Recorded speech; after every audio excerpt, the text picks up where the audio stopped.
Les vraies voix, Frédéric Brindel. Il est 18h20, alors nous sommes tous contents parce qu'aujourd'hui il a fait beau sur toute la France. Rémi André nous l'a rappelé. Mais pour tout le monde, c'est le retour de la petite galère parce qu'on voit les feuilles qui arrivent là sur les arbres et atchoum d'un seul coup. Et tout le monde a ses allergies. Alors, les vraies voix qui sont autour de nous ce soir, Philippe Bilger, Lydia Guirousse et aussi Tom Conan se posent la même question. Va-t-on en sortir et est-ce que c'est de plus en plus fréquent? Sophie Silcré-Grieux, médecin allergologue et membre de l'association Asthme et Allergies. Bonsoir madame. Bonsoir. Bon, alors nous vous attendons de pied ferme. On a plein de questions concrètes parce que les gens en ont marre. Est-ce que c'est vrai? Est-ce que c'est une impression que de plus en plus nous avons des allergies? Alors, c'est pas une impression du tout, c'est vrai. On est à peu près à 30% de la population allergique et on peut en avoir marre, mais ça va pas s'arrêter, puisque d'après l'OMS, les extrapolations donnent jusqu'à 50% de la population qui deviendrait allergique en 2050. Donc, c'est pas fini. Concrètement, est-ce que c'est lié à la pollution? On en parle beaucoup. D'ailleurs, j'en profite pour rappeler que le dernier livre de Tom Conan s'appelle Pollution, édité chez Albin Michel. Tout à fait, merci pour la publicité. C'est pas de la publicité, c'est de l'information. Sinon, j'aurais pas ma carte de presse. Voilà. Merci. Ça, c'est dit. Refermons donc cette page de publicité. Refermons. Chère Sophie Silcré-Grieux, répondez vite avant que je le dépose.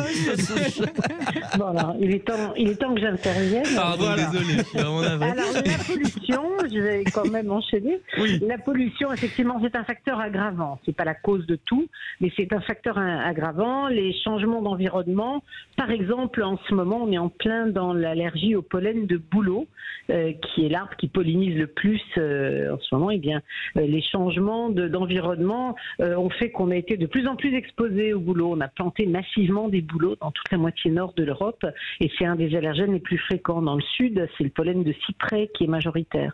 Bon. Et puis, très vite, il va y avoir des pollens de graminées. Donc, la pollution aggrave les allergies parce qu'elle irrite les voies respiratoires et elle les rend plus vulnérables. Et en plus, les polluants rendent les pollens encore plus allergisants.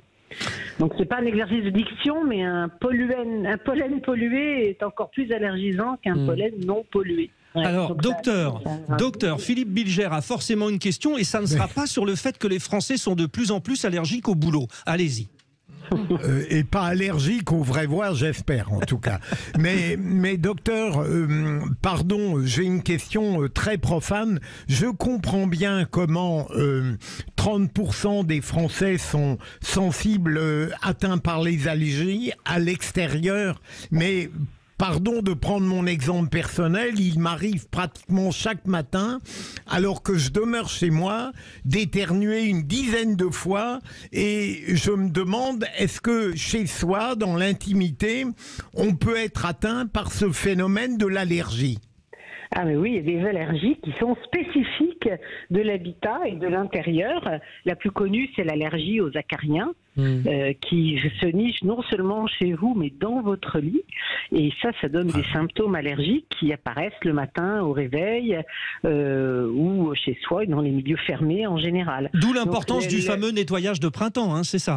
Voilà, nettoyage de printemps et d'hiver et d'automne. Et d'été aussi. Voilà, mais c'est en automne et en hiver que les allergies aux acariens sont les plus gênantes et elles sont gênantes en fait presque toute l'année.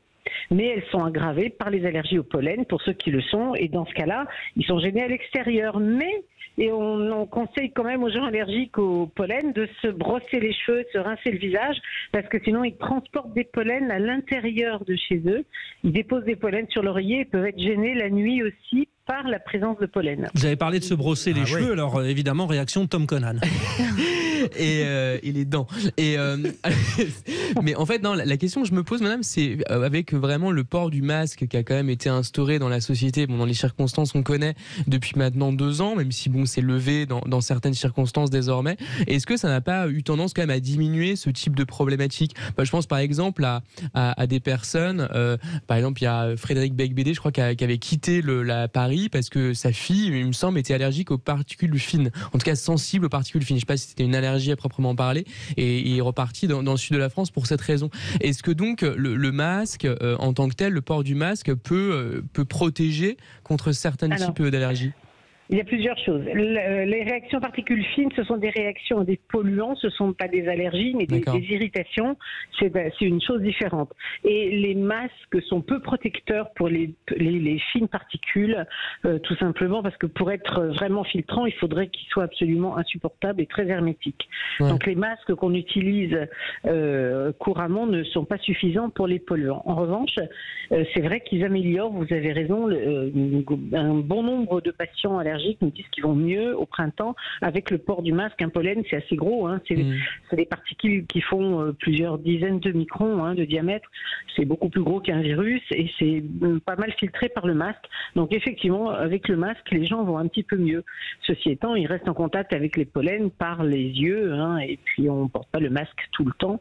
Mais ça a un effet plutôt bénéfique, c'est vrai. Sur la question du masque, évidemment, ça me fait penser au Covid. Tiens, un exemple personnel. Le cycliste que je suis fait de l'asthme allergique à l'effort et évidemment, au mois de mars dernier, j'ai commencé à tousser un petit peu comme d'habitude. Eh bien, c'était pas ça, c'était le Covid. Alors ça n'aide pas, la confusion, relation de cause à effet, rapport, expliquez-nous. Alors on a été effectivement beaucoup confrontés à ça, période de Covid, et maintenant puisqu'on est à nouveau confronté à une recrudescence de l'épidémie, c'est vrai que les symptômes du Covid peuvent ressembler aux symptômes de l'allergie, avec des éternuements, le nez qui coule, de la toux. Et en cette période, effectivement, si on a un doute, il faut être vigilant et se tester. Ceci étant, quand les symptômes reviennent tous les ans à la même époque et durent pendant 2-3 mois, c'est probablement pas le Covid. Mais c'est par ça qu'il faut commencer. Si ce sont des symptômes nouveaux, il faut commencer par vérifier, oui, qu'on n'a pas le Covid. Vous avez raison. Lydia Guirousse, on a l'impression que tout le monde a son allergie maintenant.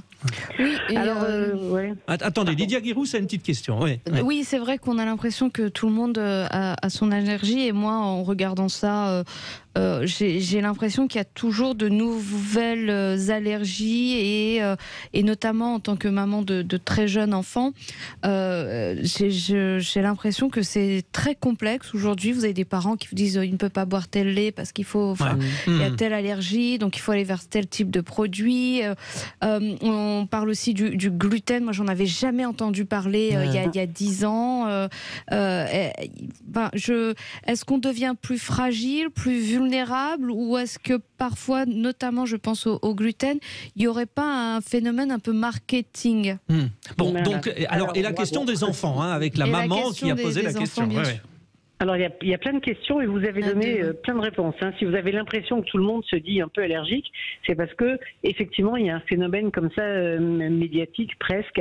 Et l'allergie n'est pas une maladie honteuse. Au contraire, les gens sont plutôt contents d'être allergiques parce que déjà, ça explique les problèmes qu'ils peuvent avoir. Toutefois, 30% de la population allergique, ça veut dire que 70% ne l'est pas. Donc, beaucoup de gens s'auto-décrètent allergiques sans l'être. On en voit en consultation régulièrement. Et effectivement, les histoires de lactose et de gluten sont terriblement dans l'air du temps. L'allergie au gluten existe, mais elle est extrêmement rare. C'est différent de la maladie cœliaque, qui est une intolérance au gluten. Maintenant, beaucoup de gens ne digèrent pas bien les farines et le gluten. Et dans ce cas, il suffit de le diminuer un peu. Il ne s'agit ni d'une allergie, ni d'une maladie particulière. Maintenant, c'est vrai aussi qu'on voit de plus en plus d'allergies nouvelles. On voit les allergies alimentaires de l'enfant occupent une grande place maintenant dans nos consultations.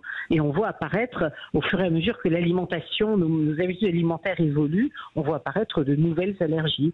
On voit beaucoup d'allergies aux fruits à coque, aux graines, à des tas de choses qu'on consommait peu autrefois. On avait plein de questions et vous avez plein de réponses. Merci, docteur Sophie Silcré-Grieux. C'était un plaisir.